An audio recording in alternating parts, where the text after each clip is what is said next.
intelligencesquared.com.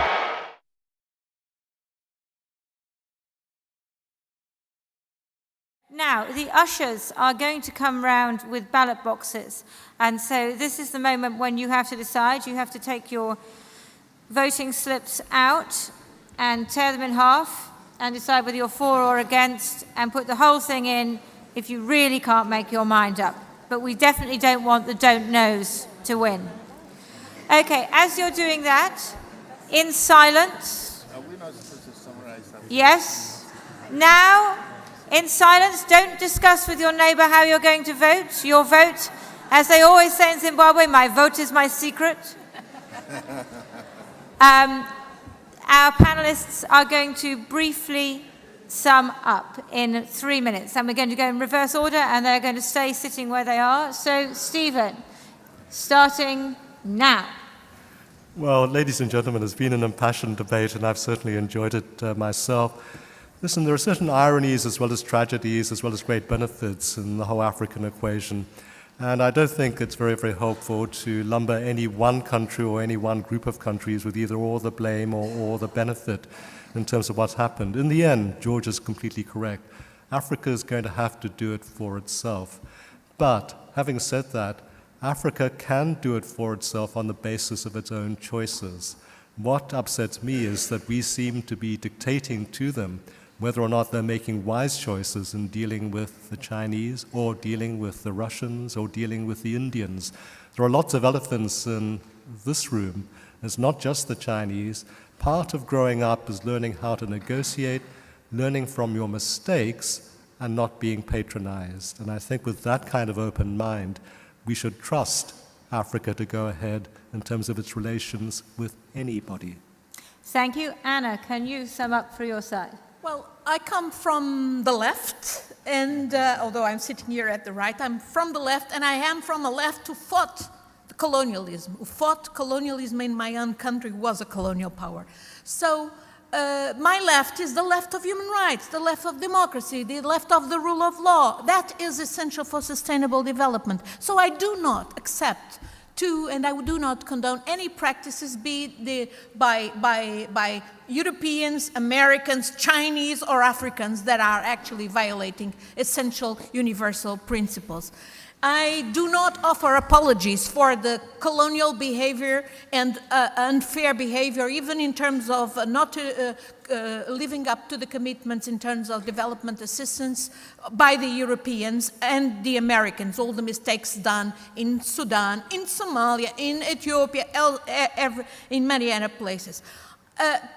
Today, actually, we are in the day before a very important meeting started in Busan, in Korea, to gathering everybody, including China, including African governments, to try to find out common criteria in terms of making development aid work and be measurable and be transparent. And I think this is what we need. And one other element is to understand that when we deal with China and Africa, we're not just dealing with governments, we're dealing with societies, with people.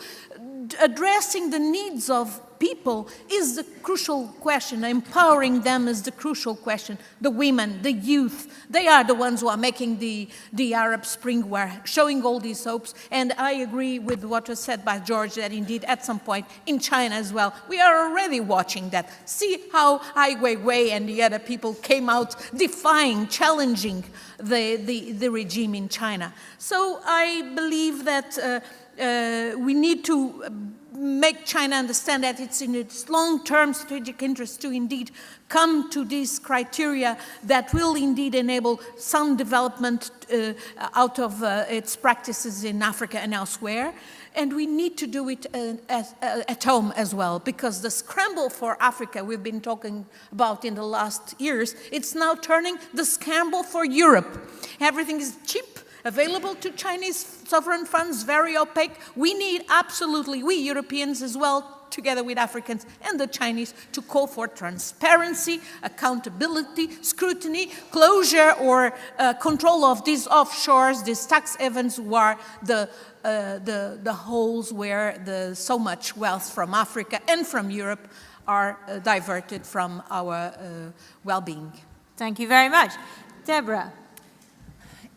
Aid did not develop China, and aid is not going to develop Africa. Africa is going to make its own way out of the basis of its own productive activities. It's going to have to figure out how to get its own revenues so it can make its own decisions, so the countries there can make their own decisions about what they want to do with their people. And the Chinese are offering a better opportunity, frankly, than most countries in the West are right now for that to happen. They're going into productive activities. They're building up infrastructure. They're enabling African governments to finally get the revenues that they can use to make their own decisions instead of relying on aid. And China's listening better than we are. When Africans say that they want university scholarships, the Chinese are providing that. When they say they want to build universities, the Chinese are building them. When they say they want infrastructure, the Chinese say, okay, we're there.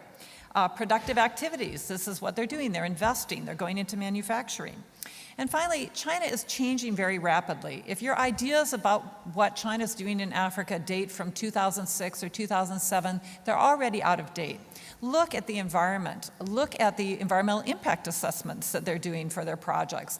Look at the ISO 9000 standards that they're hoping to achieve in these overseas special economic zones. Things are not the same. It's not the same China that we saw 5 years ago.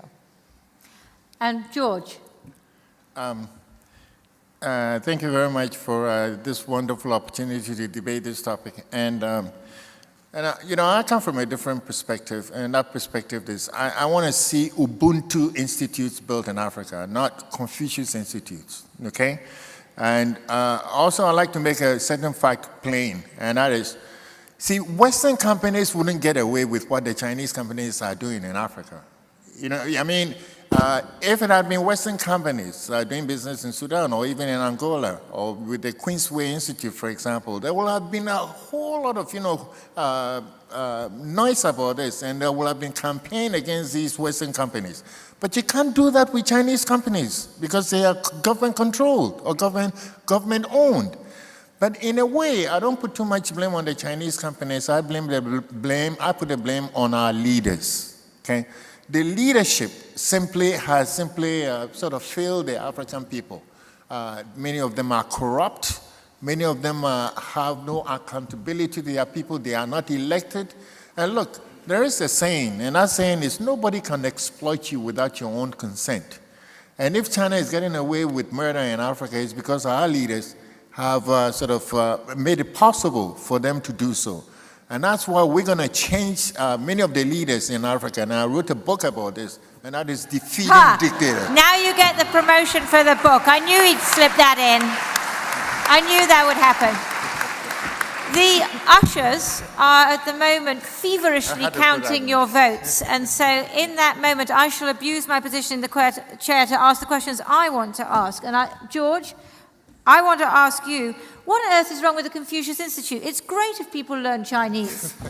Everybody should learn Chinese. You have to accept that China is this growing power. Surely that has to be a good thing. Confucius is as African as Marx and Lenin. Yes, but we have Confucius Institutes here. We should all be learning Chinese, shouldn't we?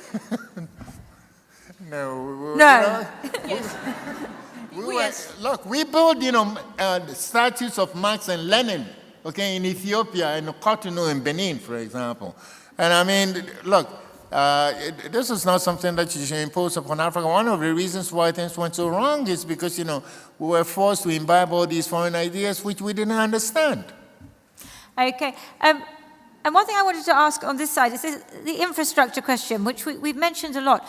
Is one of the reasons why China is building so much infrastructure is because it doesn't have the bad experience that European countries have had in building infrastructure in Africa, which is basically that it is not maintained?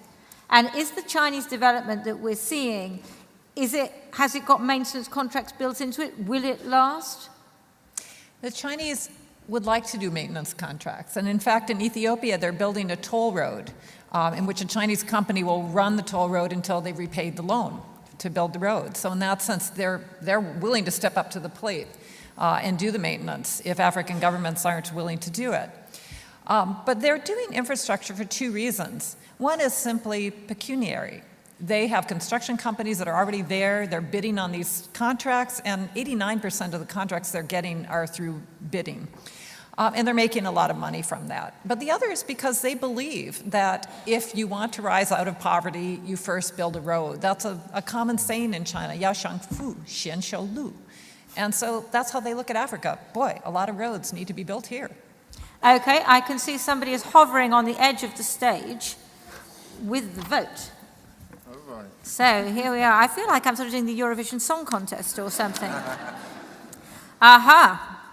So, before the debate, 154 were for the motion. Now that's gone down. 149 are for the motion. Against the motion before, 106. Now, 212. And only 25 people are undecided.